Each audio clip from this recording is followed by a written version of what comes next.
Ya sabéis que hay un redactor en El Mundo que se prepara, bueno, no es el primero que leo, de Rodrigo Terrasa, se prepara unos temas en profundidad sobre líderes políticos de los que se está hablando mucho. Hizo uno sobre Santiago Abascal, otro sobre Pablo Iglesias, otro sobre Irene Montero. Bueno, pues esta semana nos ha llevado uno sobre la mujer de moda, que no es otra que esta mujer, que Yolanda Díaz, ¿no? Entonces lo ha titulado Una amenaza llamada Yolanda Díaz. La subestimaron, creyeron que podrían manejarla y se equivocaron. Bueno, lo que le ha hecho es un perfil, evidentemente. Primero fue Pablo Iglesias, luego Pedro Sánchez. Los dos quisieron aprovecharse del efecto Yolanda y ahora ven cómo ella les arrebata el primer plano. Contamos desde dentro la relación de este insólito triángulo. No es lo que os pensáis algunos. No hubo triángulo de ese, triángulo político. Vamos a dejarlo ahí. En los cajones de Moncloa hay un dossier con el nombre de Yolanda Díaz, una especie de ficha política que explica la historia personal y los métodos de la actual ministra de Trabajo. Un manual de instrucciones para entender las claves de la que es, según el último CIS, la política más valorada en nuestro país. El dossier llegó hasta Pedro Sánchez con una nota al pie de página: ten cuidado con ella. Lo cuenta el periodista Luca Costantini en su libro Yolanda Díaz, La seducción del poder, que está en La Esfera y que ya me he leído, que es un libro que está muy bien. Por cierto, bueno, Luca estuvo aquí hace un par de semanas. Ese informe lo enviaron los socialistas gallegos a los despachos de presidencia y era una suerte de anatomía de la vicepresidenta segunda del gobierno. ¿Quién es realmente Yolanda Díaz Pérez? ¿De dónde viene y, sobre todo, a dónde va? Yo no sé si existe ese dossier, no me consta, pero esa nota al pie no me extrañaría, admite hoy un exdiputado del Partido Socialista de Galicia. Yolanda siempre ha tenido fama de haber pisado a todo el mundo para ascender.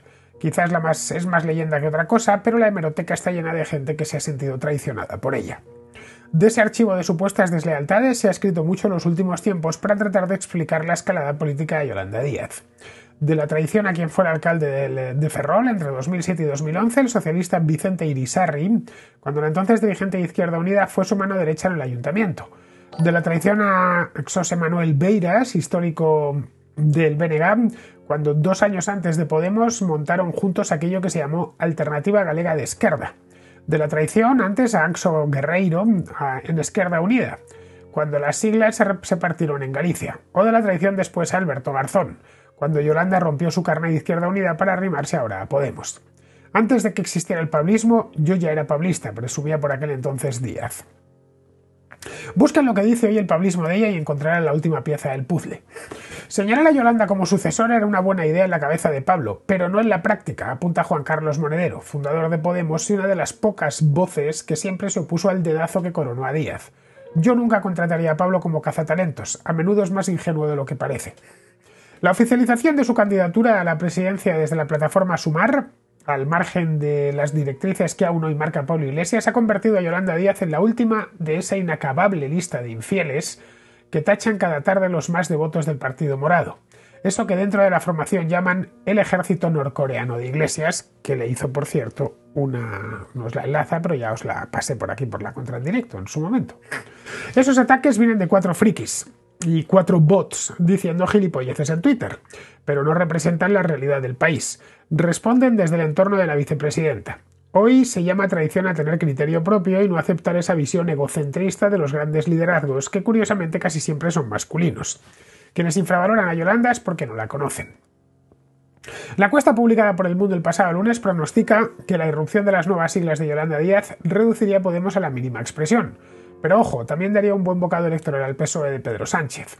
Los dos, tanto Iglesias como Sánchez, han intentado utilizar el efecto Yolanda a su favor. Y los dos sienten hoy su amenaza. Ten cuidado con ella, Pedro, repiten en la Moncloa pese a que el presidente aún la considera su principal baza para seguir gobernando tras las elecciones. Ambos se han llevado muy bien desde el principio. Se respetan y tienen una imagen positiva el uno del otro, dicen desde el equipo de Sánchez. Mientras, los puentes entre Yolanda Díaz y Pablo Iglesias están rotos. Y eso que desde su equipo recuerdan que hace solo unos meses, ocurrió en enero, mantuvieron un largo encuentro en privado. El ruido no empaña el respeto que se tienen, aseguran, pero es cierto que ha habido una ruptura emocional. El amor que se tenían ya no es el mismo. Políticamente Yolanda está muerta para Pablo, replican más crudamente desde el entorno de Iglesias. Él prefiere ahora tener solo a 3 diputados bajo control que a 33 en manos de Yolanda. ¿Cómo ha logrado crecer Yolanda Díaz en ese triángulo que dibuja su figura entre el PSOE y todo lo que orbita cerca de Podemos? ¿Qué es exactamente ese espacio político de Yolanda del que habla el presidente del gobierno? Ya saben, ¿quién es realmente ella? ¿De dónde viene? Y sobre todo, ¿a dónde va? Ha habido muchas Yolandas distintas, en función de lo que ella consideraba conveniente en cada momento electoral, analiza Luca Constantini. Hubo una Yolanda enfrentada a la troika europea en los años más duros de la crisis y ahora hay una Yolanda europeísta. Igual que hubo una Yolanda muy reivindicativa en el Parlamento gallego y muy dura contra Feijóo, implacable, y ahora hay una que apela a la moderación y que huye del ruido. ¿Cuál de todas ellas es la auténtica Yolanda Díaz? Pues depende. Nada es más gallego que un depende. Hay algo de todo esto en la Yolanda actual, añade el periodista. Ella calcula mucho, muchísimo y reflexiona mucho cada decisión. Hasta ahora se ha apoyado en figuras de renombre. Se ha acercado siempre al caballo ganador y ha sabido subirse a la ola de cada momento. Pero ahora le toca a ella, se la juega ella. Algunos han interpretado eso como una traición, como si las traiciones no formaran parte del juego político. Pero lo cierto es que antes ha habido varias operaciones encubiertas para utilizarla a ella y para quemarla antes de tiempo. Casi todas han fracasado. Durante la presentación de su candidatura en el Polideportivo Magariños de Madrid el pasado 2 de abril, Yolanda Díaz reivindicó su perfil. «Estoy muy cansada de tutelas», dijo. El pasado miércoles, durante una entrevista en el diario.es, lo repitió. «Soy libre y estoy harta de ser de hombres. Tengo vida propia y perfil propio y proyecto propio». También dijo, por cierto, que los hombres de izquierda son un peñazo, por si alguno quería darse por aludido. Para entender cómo ha construido su propio perfil y cómo se ha acabado librando de las preposiciones y de los peñazos, hay que rebobinar un poco. Yolanda Díaz se enteró de que iba a ser la ministra de Trabajo del primer gobierno de coalición mientras limpiaba las ventanas de su casa en Ferrol. Bueno, esto lo cuenta todo Luca en el libro este que os recomiendo. «Siéntate», le dijo Pablo Iglesias al otro lado del teléfono. Era el 11 de noviembre de 2019, 16 meses después, Iglesias de nuevo decidió que Díaz le sustituiría en la vicepresidencia del gobierno y también como futura candidata de Unidas Podemos en las elecciones generales. Pero esta vez Yolanda ni se enteró. Para que saliera bien, sabía que no podía decírselo. De hecho, si se lo hubiera comunicado, no me habría dejado hacerlo, contó tiempo después Pablo Iglesias en su libro Verdades a la cara. Yolanda y él eran íntimos desde que Iglesias la asesoró en las elecciones gallegas de 2012. Díaz supo de su acceso a la vicepresidencia del gobierno como todo el mundo, por el vídeo que Iglesias grabó desde su despacho para anunciar su dimisión. Yolanda estaba en ese momento en una reunión telemática con otros ministros europeos. Le pedí que viniera a comer a mi despacho. Entró y me dijo, «¡Qué cabrón eres! ¡Qué cabrón eres!». Por suerte, todo ocurrió como pensé que iba a ocurrir. Dice el ex líder de Podemos unas páginas después. El libro, claro, se publicó hace ahora un año. Y casi nada ha ocurrido realmente como él mismo pensó. La decisión de designar a Yolanda como nueva lideresa de Podemos la tenía tomada Pablo Iglesias desde el verano de 2021. Muy pocas personas se atrevieron a cuestionarla. Una de ellas fue Irene Montero, que por aquel entonces ya había tenido unos cuantos roces con su compañera en el Ejecutivo. Otro, Juan Carlos Monedero, Pepito Grillo de las esencias del partido. Yo sabía que Yolanda era una política profesional. Venía de Izquierda Unida, del PC, admite ahora Monedero. Podemos era una fuerza que salía del 15M, pero ella no venía de las plazas. No me parecía bien que muchos hubiésemos renunciado a cargos entendiendo que era el momento de otra gente. Y después, y a través de una decisión cupular, se designará a Yolanda. Las cosas no se hacen así. Un reducidísimo grupo de cargos participaron en las últimas horas del relevo. Entre ellos estaba Ramón Luque, histórico cargo de Izquierda Unida que Iglesias había reclutado como asesor en su vicepresidencia y que ahora pertenece al núcleo duro de Yolanda Díaz.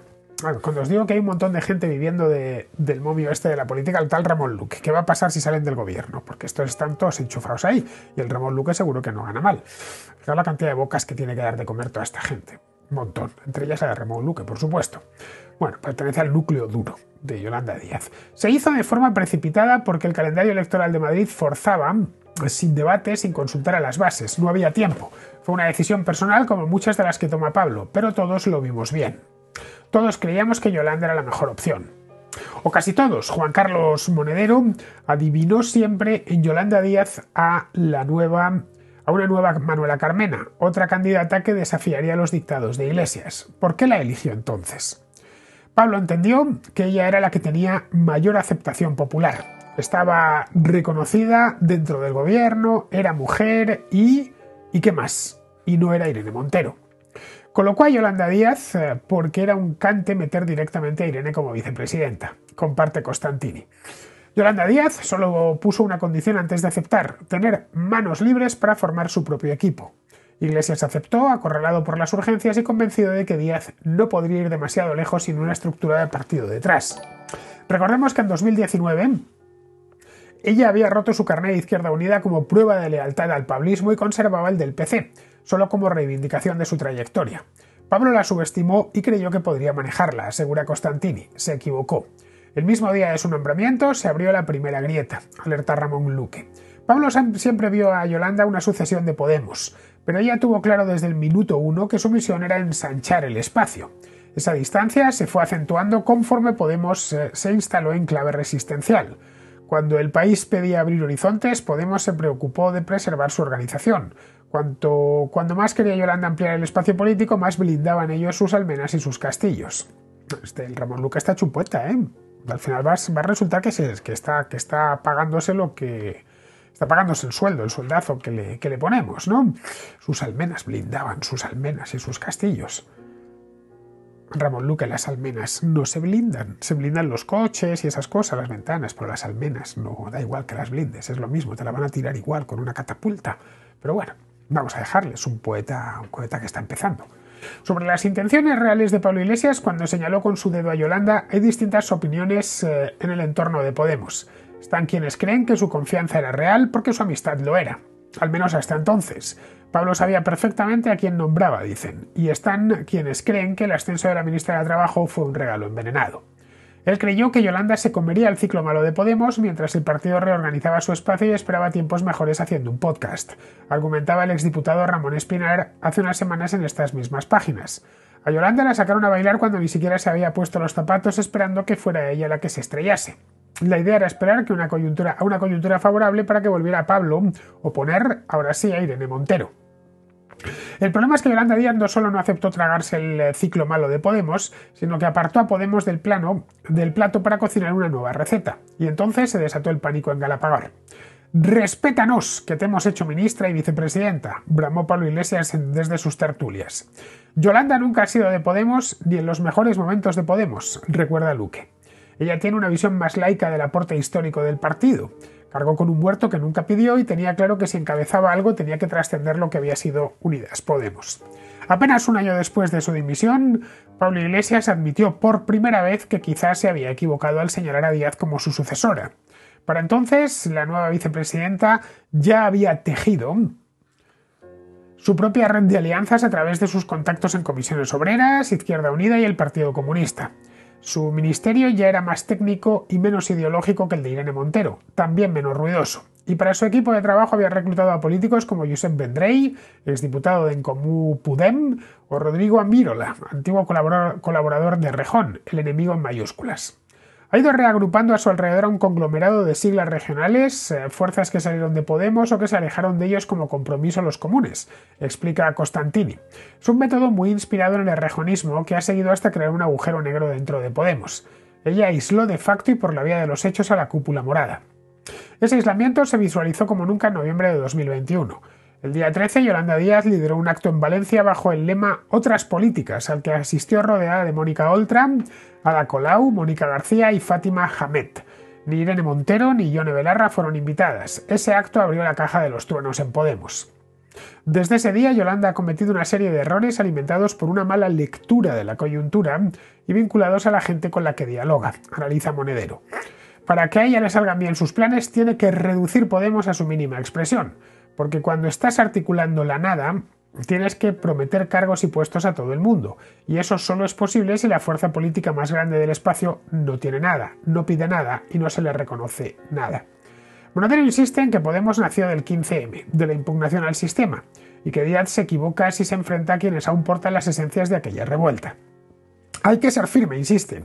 Aunque sea con una sonrisa, hay que confrontar a los bancos, a los jueces, a Roche, lo dice por el de Mercadona. Ya sabéis, Monedero y sus flipadas. Hay que confrontar al dueño de un supermercado. Porque si cedes, te conviertes en Izquierda Unida, que jamás puso en jaque al sistema.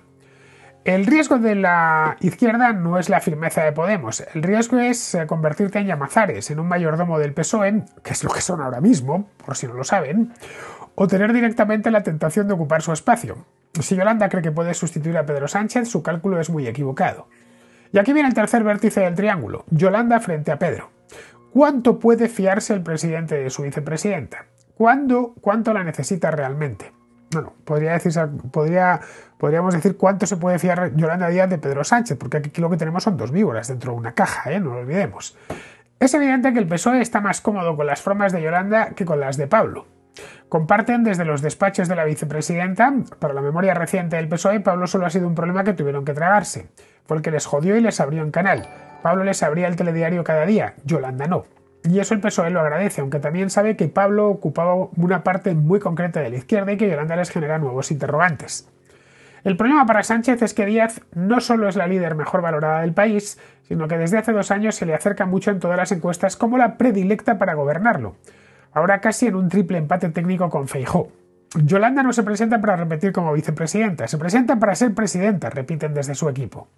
Muchas de las cosas que están pasando con Yolanda, las encuestas, el apoyo cerrado de los medios y demás, ya las vimos con Errejón, se queja Monedero. Entonces Yolanda lo despreciaba y tiene que ser cuidadosa para no verse ahora jugando ella misma esos papeles que detestaba.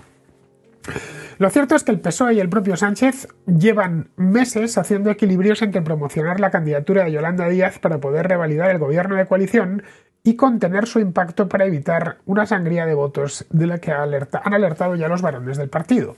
Los últimos sondeos cifran por ahora el mordisco en unos 200.000 votos. Por primera vez en la historia, celebra Luque, el PSOE ha entendido que no solo tiene que mandar napalm y fumigar para que no quede ni una rata a su izquierda, que es la cultura del PSOE de toda la vida, sino que ya entiende que esa izquierda a su izquierda es imprescindible para seguir en el gobierno. Solo desde ese cambio se explica el respeto a Yolanda. Un exmiembro del gobierno propone un último ejercicio para descifrar la estrategia del presidente respecto a la nueva líder de Sumar. Si quieres saber lo que piensa Sánchez, repasa las portadas de su periódico predilecto. Solo en las últimas semanas hemos podido ver una foto de Rejón y Díaz juntos en la portada del País. Luego la cohesión del gobierno durante la fallida moción de censura de Vox. Un gran despliegue durante el lanzamiento de Sumar, las comillas de Yolanda Díaz diciendo que la ausencia de Podemos en su proyecto no sería un fracaso, y las urgencias del presidente reclamando un acuerdo con Podemos. Por si las moscas, lo que deseo, dijo Sánchez también en portada, es que encajen todas las piezas del puzzle. Si ella obtiene un buen resultado, no van a quedar ni las raspas de Podemos, pero también estemos seguros de que canibalizará a cierto electorado del PSOE.